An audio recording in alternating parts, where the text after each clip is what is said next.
Salut à tous! On est ravis de vous retrouver aujourd'hui pour décrypter une nouvelle actualité. Cette semaine, vous avez choisi les annonces du Secours catholique. C'est parti pour un nouveau décryptage.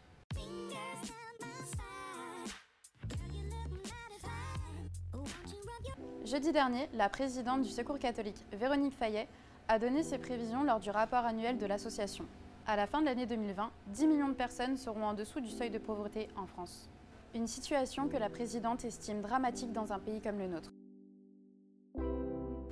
En France, on définit la pauvreté selon un certain seuil. En fait, il se calcule de façon à ce que la moitié de la population ait un revenu supérieur à sa valeur et l'autre moitié ait un revenu inférieur. Pour vous donner une idée, en 2019, le revenu médian était de 1 789 €, par rapport au SMIC brut, qui lui était de 1 521 € selon l'INSEE. Pour revenir au seuil de pauvreté, il correspond à 60% du revenu médian, soit 1 063 €. Ce qu'il faut retenir, c'est que les personnes vivant en dessous de ce seuil sont considérées comme précaires, ce qui signifie qu'elles ne peuvent pas vivre décemment, c'est-à-dire se nourrir, se loger et se chauffer. Le Secours catholique est une association à but non lucratif. Sa mission, lutter contre les injustices sociales. Elle se base sur la doctrine sociale de l'Église. Très simplement, l'idée de venir en aide aux plus démunis, sans distinction sociale, raciale ou religieuse. Vous l'aurez compris, l'association s'intéresse aux personnes se trouvant en dessous du seuil de pauvreté. En plus de ces événements caritatifs, elle analyse chaque année l'évolution et l'état de la population considérée comme pauvre. Le premier argument du Secours catholique, c'est bien évidemment le choc économique lié à la crise sanitaire.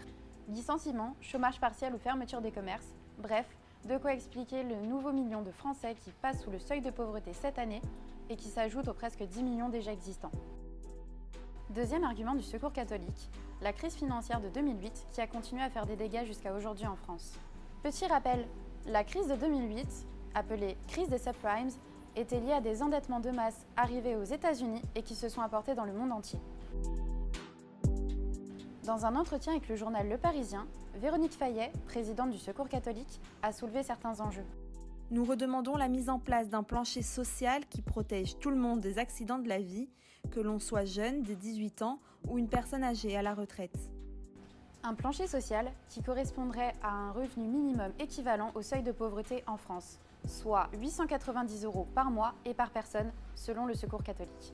Fin octobre, le Premier ministre Jean Castex annonçait des mesures d'insertion et d'aide au logement. Ces mesures s'inscrivent dans le plan de stratégie contre la pauvreté lancé par le gouvernement en 2018. Un plan de prévention lancé à 8,5 milliards d'euros censé lutter contre les inégalités.